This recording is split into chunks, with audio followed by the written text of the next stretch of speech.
మన తండ్రి అయిన దేవుని నుండి ప్రభు అయిన క్రీస్తు నుండి కృపయు సమాధానములు మీకు కలుగునుగాక. ఆమేన్. దయచేసి కూర్చోండి. అందరికీ శుభోదయం. అందరూ బాగున్నారా? మంచిగా నిద్రపోయి మంచిగా సంతోషముతో సిద్ధపడి వచ్చినందుకు దేవునికి మహిమ కలుగునుగాక. ఆమేన్. నేటి ధ్యానం కొరకు చదువుకున్న లేఖన భాగము యోహాను సువార్త 1వ అధ్యాయము 4వ వచనము 5వ వచనము. ఆయనలో జీవముండెను, ఆ జీవము మనుషులకు వెలుగై ఉండెను. ఆ వెలుగు చీకటిలో ప్రకాశించుచున్నది కానీ చీకటి దాన్ని గ్రహింపకుండెను. ఆయనలో జీవముండెను, ఆ జీవము మనుషులకు వెలుగై ఉండెను అంటున్నాడు. ప్రభునందు ప్రియులారా, ఇది ఎవరి గురించి చెప్పబడినటువంటి మాట? సువార్తికుడైన యోహాను ప్రభు అయిన యేసుక్రీస్తుని గురించి చెప్పినటువంటి మాట. సో ఎవరి గురించి అయితే ఇక్కడ యోహాను మాట్లాడుతున్నాడో, పరిచయం చేస్తున్నాడో, సాక్ష్యం చెప్తున్నాడో, ఆయనలో జీవం ఉంది అంటున్నాడు. మనలో జీవం ఉందా లేదా? ఉందా? మనలో జీవం ఉందా? ఉంది. మరి ప్రత్యేకంగా యేసు ప్రభువాని గురించి ఆయనలో జీవం ఉందని ఎందుకు చెప్తున్నాడు? వారిలో జీవం ఉంది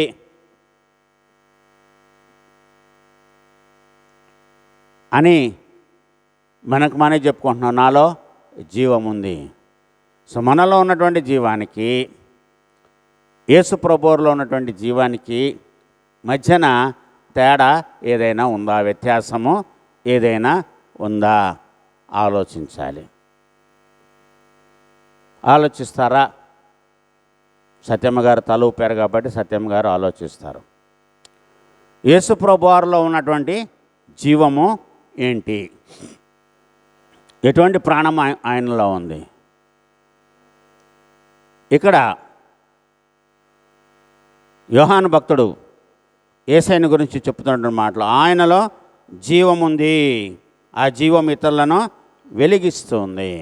చూడండి, ఇదే యోహాను రాసిన సువార్త 5వ అధ్యాయము 21వ వచనాన్ని 26వ వచనాన్ని చదువుకుందాం. తండ్రి మృతులను ఎలాగు లేపి బ్రతికించునో అలాగే కుమారుడును తనకిష్టము వచ్చిన వారిని బ్రతికించను. సో యేసు ప్రభువారిలో ఉండేటువంటి జీవము ఇతరులకు జీవాన్ని ఇస్తుంది. యేసు ప్రభువారిలో ఉన్నటువంటి జీవము ఇతరులకు జీవముని ఇస్తుంది. 28వ వచనము, దీనికి ఆశ్చర్యపడకుడి, ఒక కాలము వచ్చుచున్నది, ఆ కాలమున సమాధులలో నున్న వారందరూ ఆయన శబ్దమును విని లెగుస్తారండి, బయటికి వస్తారంట సమాధుల్లో నుంచి. ఒక కాలము అర్ధకాలము అని దానియేలు అంటాడు. కాలములు, ఒక కాలము, అర్ధకాలము. ఇక్కడ ఇదే యోహాను సువార్తలో వ్రాయబడినటువంటి మాట ఏంటంటే, ఈ 5వ అధ్యాయం 21, 28 వచనములో, తండ్రి మృతులను ఎలాగో లేపి బ్రతికించునో అలాగే కుమారుడును తనకిష్టం వచ్చిన వారిని బ్రతికించును. ఇష్టం వచ్చిన వారినే బ్రతికిస్తాడు.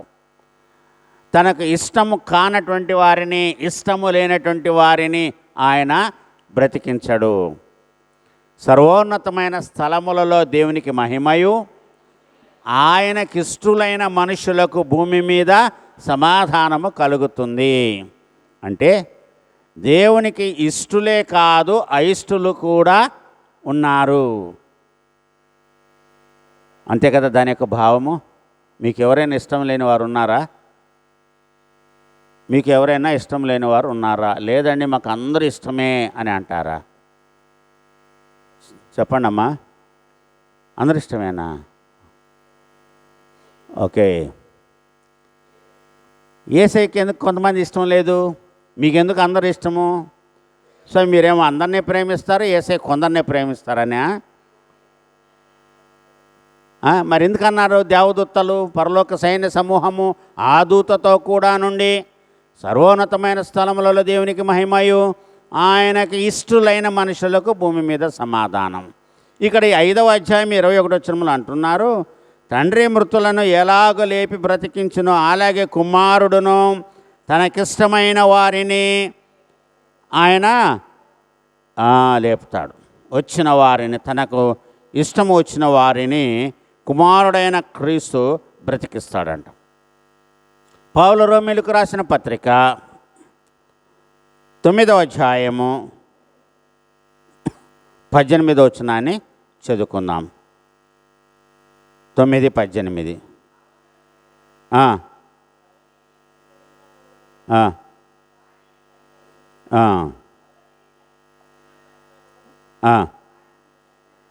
కావున ఆయన ఎవని కనికరింప కోరునో వారిని కనికరించును, ఎవరిని కఠినపరచ నిర్ణయించునో వారిని కఠినపరుస్తాడు. సో ఆయన కొంతమందిని, ఎవరిని ఆయన అనుకుంటే వీళ్ళ పట్ల నేను కనికరం చూపాలి, వాళ్ళని కనికరిస్తాడు వాడి పట్ల. లేదు వీళ్ళ పట్ల నేను కఠినంగా ఉండాలని ఎవరిని గురించి అనుకుంటాడో యేసు ప్రభువారు వారి పట్ల కఠినంగా నడుచుకుంటారు. యేసయ్యలో ఉండేటువంటి జీవము, ప్రాణము వేరు జీవము వేరండి. ప్రాణము వేరు జీవము వేరు. ప్రాణము పోయినా జీవం ఉంటుంది.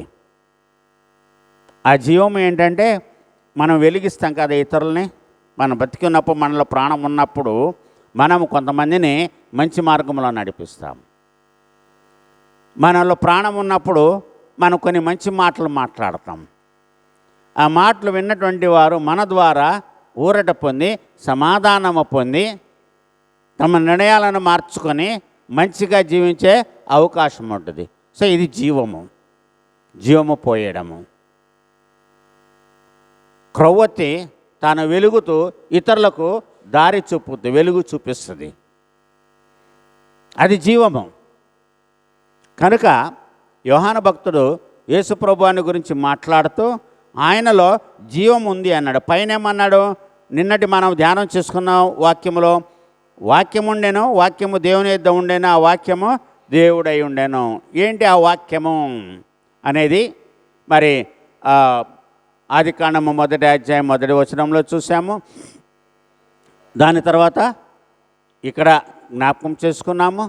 యోబు గ్రంథము 38వ అధ్యాయాన్ని మనము జ్ఞాపకం చేసుకున్నాం. అది ఏ విషయంలో? ఆయన మూలంగా సమస్తమును కలిగాను, కలిగి ఉన్నదేది ఆయన లేకుండా కలగలేదు. దీనంతటి కూడా మనం అక్కడ చూసాం. తండ్రి, కుమార, పరిశుద్ధాత్మ ఒక్కడై ఉన్నటువంటి దేవుడు మన దేవుడు. కనుక ప్రభునందు ప్రియులారా, ఇక్కడ ఈ 2వ భాగంగా 3వ భాగం ప్రతి మాట ఈ యోహాను సువార్త 1వ అధ్యాయం 1వ వచనము నుండి రాయబడినటువంటి మాటలు మనం ప్రతిదీ తీసుకుంటే దివ్య జ్ఞానాన్ని మనము సంపాదించుకోగలం, దైవ జ్ఞానాన్ని మనము పొందుకోగలం. మన మనస్సును మనం కేంద్రీకరించి ఏకాగ్రత చూపాలి, ఏకాగ్రత చూపాలి. ఎప్పుడైతే మనం మనస్సును కేంద్రీకరించి ఏకాగ్రత చూపుతామో,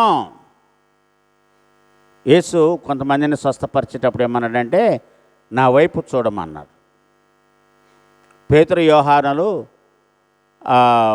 అపోస్తల కార్యముల గ్రంథము 3వ అధ్యాయంలో శృంగారమన దేవాలయపు మెట్ల మీద ఎక్కి వెళ్ళేటప్పుడు అక్కడ పుట్టుకతో భిక్షమెత్తుకుంటున్న కుంటివాడు ఒకడు కనపడితే వాడేమన్నారు?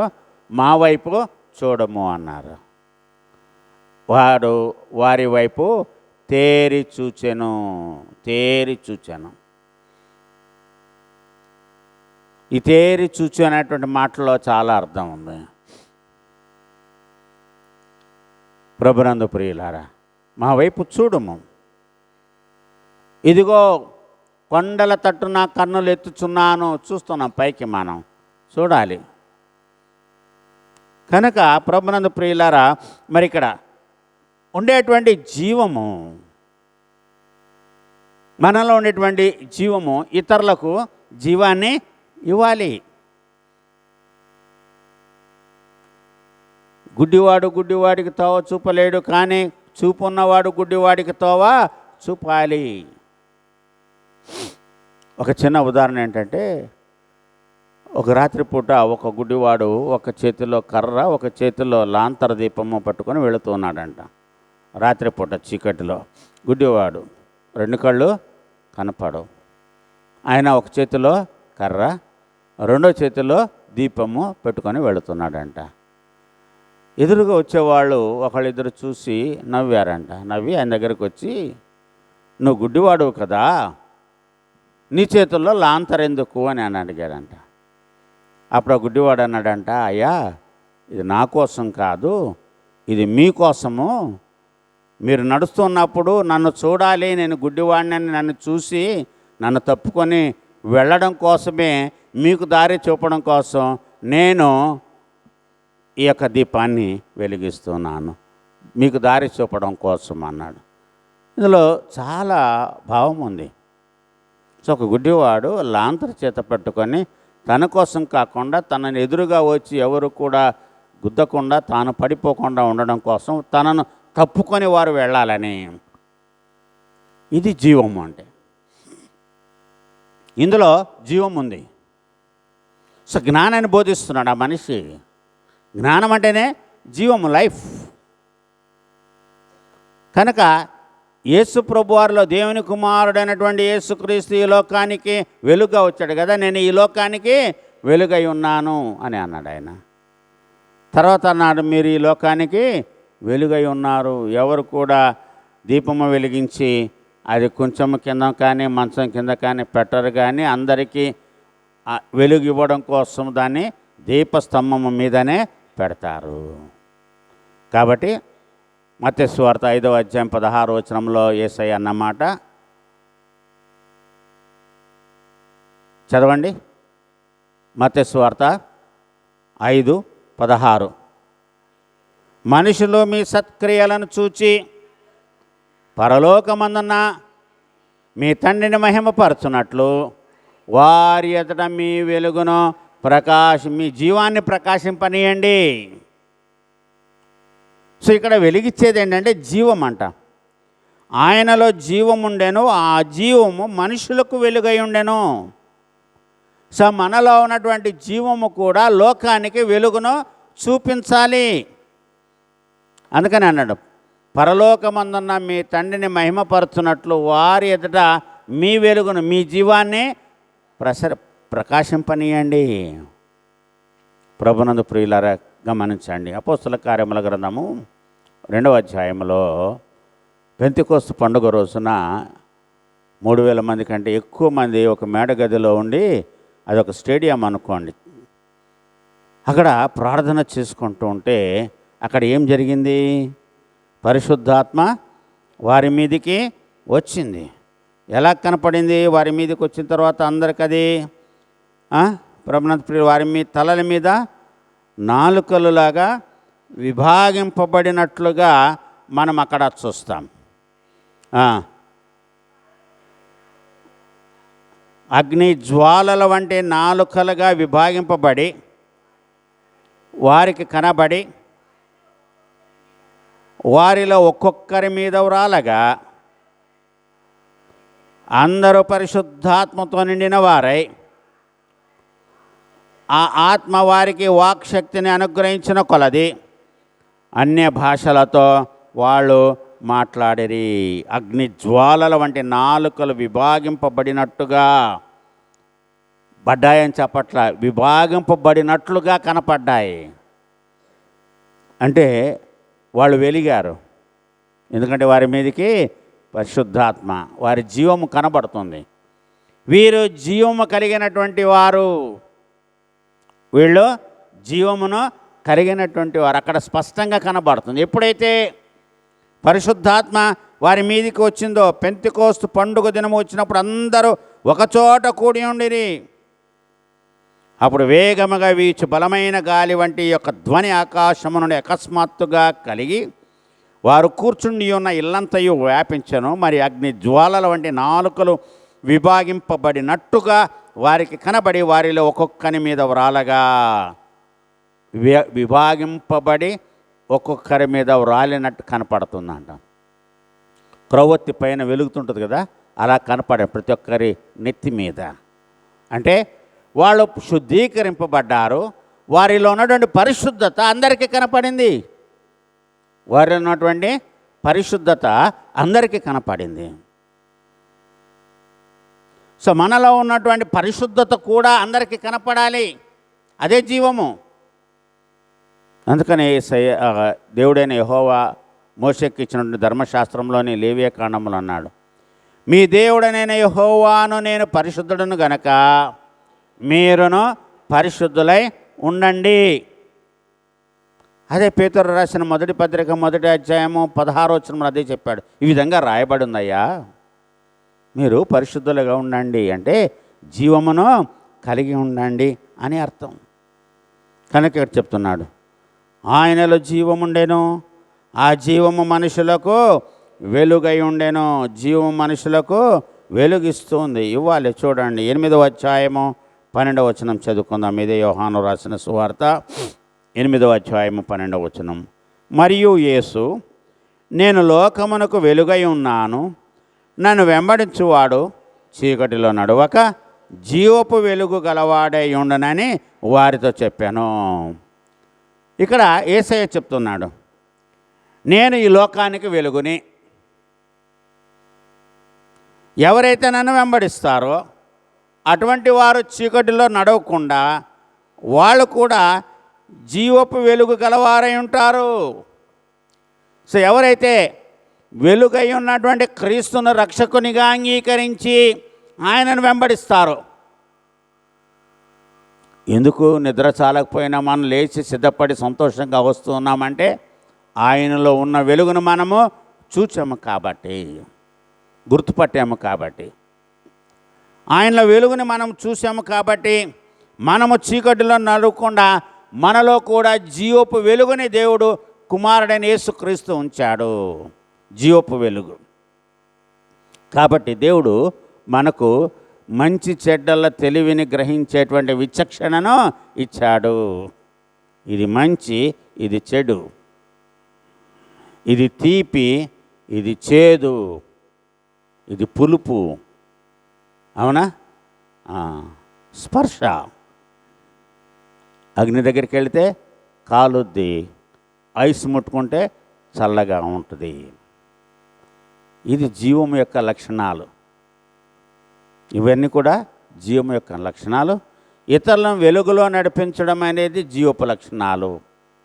మంచివారిని పాడు చేయడం అనేది నిర్జీవ లక్షణాలు, చీకటి క్రియలు, చీకటి కార్యాలు. ప్రభునందు ప్రియులారా, చూడండి, చదువుకుంటున్నటువంటి యొక్క లేఖనాన్ని బట్టి మరి యొక్క ఉదాహరణను మనం ఇక్కడ గమనించి చూస్తే, ఇక్కడ మరి యోహాను భక్తుడు చెప్పినట్లుగా ఆ జీవము మనుషులకు వెలుగై ఉండెను, ఆ జీవము మనుషులను వెలిగిస్తుంది. 9వ అధ్యాయము 5వ వచనాన్ని చదువుకుందాం. యోహాను సువార్త. నేను ఈ లోకములో ఉన్నప్పుడు లోకమునకు వెలుగై ఉన్నానని చెప్పాను. నేను ఈ లోకములో ఉన్నప్పుడు లోకమునకు వెలుగై ఉన్నాను. మనం ఈ లోకములో ఉంటే లోకానికి వెలుగుగా ఉండాలి. మనం ఈ భూలోకములో ఉన్నాము. మనం ఈ భూలోకములో ఉన్నప్పుడు మనము ఈ లోకానికి వెలుగుగా ఉండాలి. ఇక్కడ ఉండి ఇతర లోకానికి మనం వెలుగుగా ఉండలేం కదా. మనం ఈ లోకానికే వెలుగుగా ఉంటాం. బ్రతికి ఉన్నప్పుడే మనం వెలుగుగా ఉండాలి, చనిపోయిన తర్వాత వెలుగుగా ఉండలేము. బ్రతికి ఉన్నప్పుడు మనం చేసిన కార్యాలే మనం చనిపోయిన తర్వాత కూడా ఇతరులకు వెలుగు చూపిస్తాయి. అదే యేసు ప్రభు వారి యొక్క జీవితము, జీవిత సత్యాలు, జీవిత బోధలు, ఆయన చేసినటువంటి క్రియలు. అందుకని అన్నా కదా, వాని క్రియలు వారి వెంట వెళతాయి. ఊరకన అనలేదు. అవి నిర్జీవ క్రియలు కావచ్చు, జీవము కలిగినటువంటి క్రియలు కావచ్చు. వెలిగించే జీవితముగా మనం ఉండాలి. క్రిస్మస్ సందర్భంగా మనం వెలగాలి, ఇతరులను మనము వెలిగించాలి. ఇతరులను వెలిగించే దాంట్లో సంతోషం చాలా ఉంటుందండి.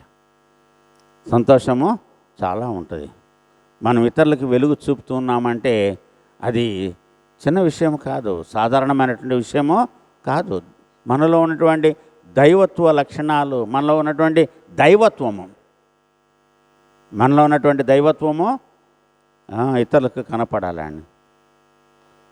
కొన్ని సందర్భాల్లో ఎవరైనా ఎదురుగా వస్తుంటే వీళ్ళకి ఎదురుగా వెళ్ళడం కంటే వీళ్ళని తప్పుకొని వెళ్ళడమే మంచిది అనిపిస్తుందా లేదా? అనిపిస్తుంది. వీళ్ళు ఎదురుగా వస్తుంటే వీళ్ళు మనకు ఎదురుగా రాకుండా వీళ్ళ నుంచి మనం తప్పుకొని ఇంకొక మార్గంగా వెళితేనే మంచిది. కారణాలు ఉంటాయి. మన వెలుగు వాళ్ళు లాక్కుంటారని కాదు, మన వెలుగు వాళ్ళు తీసుకుంటారని కాదు. తీసుకుంటే మంచిదే. గమనించండి ప్రభునందు ప్రియులారా. కాబట్టి యేసయ్యలో ఉన్నటువంటి వెలుగు, ఆయనలో ఉండేటువంటి జీవము అది ఇతరులను వెలిగిస్తూ ఉన్నది అని ఇక్కడ మన వాక్యంలో మనం గమనిస్తున్నాం. వెలిగించాలి, ఇతరులకు మనము మార్గమును చూపాలి. ప్రభునందు ప్రియులారా, పౌలు కొలసీలకు రాసిన పత్రిక 3వ అధ్యాయము 4వ వచనాన్ని చదువుకుందాం. పౌలు కొలసీలకు రాసిన పత్రిక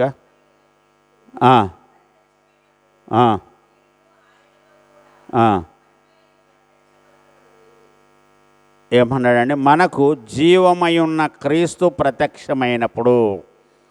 జీవం ఉంటేనే ప్రత్యక్షమవుతాడు. జీవము లేనప్పుడు మనకెందుకు ప్రత్యక్షమవుతాడు?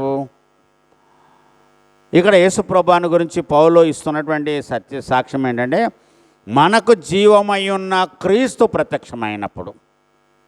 మనకు జీవమై ఉన్న క్రీస్తు, జీవము లేనటువంటి క్రీస్తు కాదు, అబద్ధపు క్రీస్తు కాదు. నా పేరట అనేకులు నేనే క్రీస్తునని చెప్పుకొని వస్తారు, జాగ్రత్తగా ఉండండి. అటువంటి వారిని గురించి జాగ్రత్తగా ఉండాలని యేసయ్య హెచ్చరించాడు, మనలను మేల్కొల్పాడు.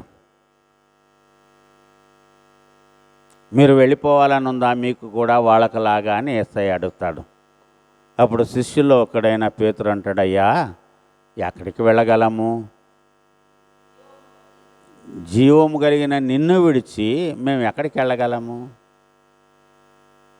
నువ్వే మార్గము, నీవే సత్యము, నీవే జీవము, నీవే.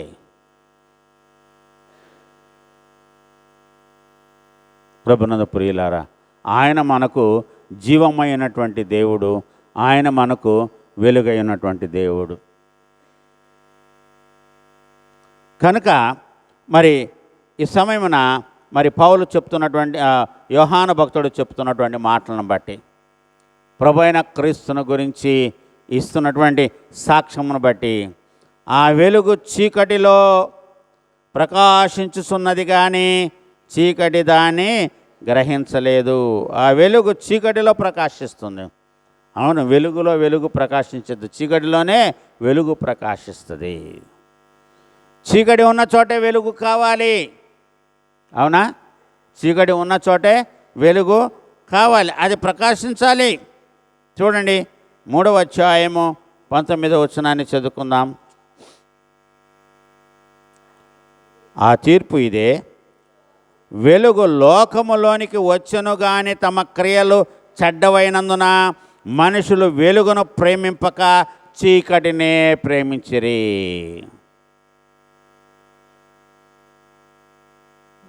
లోకము దేన్ని ప్రేమించిందంట? వెలుగును ప్రేమించలేదంట, చీకటినే ప్రేమించిరి. అప్పుడే తెల్లవారిందా? ఇంకాస్త చీకటిగా ఉంటే బాగుండేది, ఇంకాసేపు నిద్రపోయేవాళ్ళం. ఎక్కువ సమయము సూర్యుడు ఉదయించగానే ఇల్లంతట్లో కూడా వెలుగు వస్తుంది. సూర్యుడి కిరణాలు ఛేదించుకొని ఇంట్లోకి వెలుగును పంపిస్తుంది, చొరబడతాయి సూర్యకిరణాలు. కాబట్టి మనము లెగవాలి. పెందలకడ ఇంకా చీకటి ఉండగానే, ఈ వాక్యం ఉందా? సువార్తల్లో ఉంది. ఎందుకు పెందల కడ ఇంకా చీకటి ఉండగానే ఏమి జరిగింది? యేసయ్య సమాధి దగ్గరికి వెళ్ళారు, కొంతమంది స్త్రీలు వెళ్ళారు.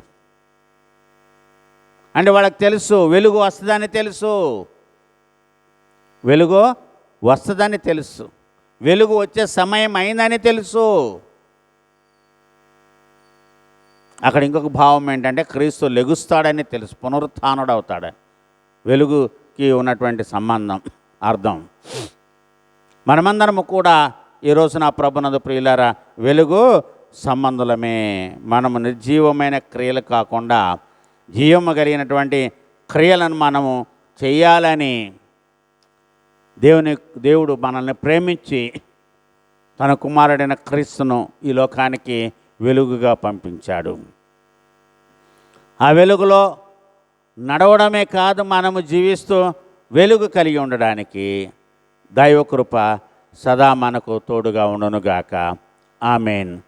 సమస్త జ్ఞానమునకు మించిన దేవుని యొక్క సమాధానము యేసుక్రీస్తు వలన మీ హృదయములకు మీ తలంపులకు కావలి ఉండునుగాక. ఆమేన్.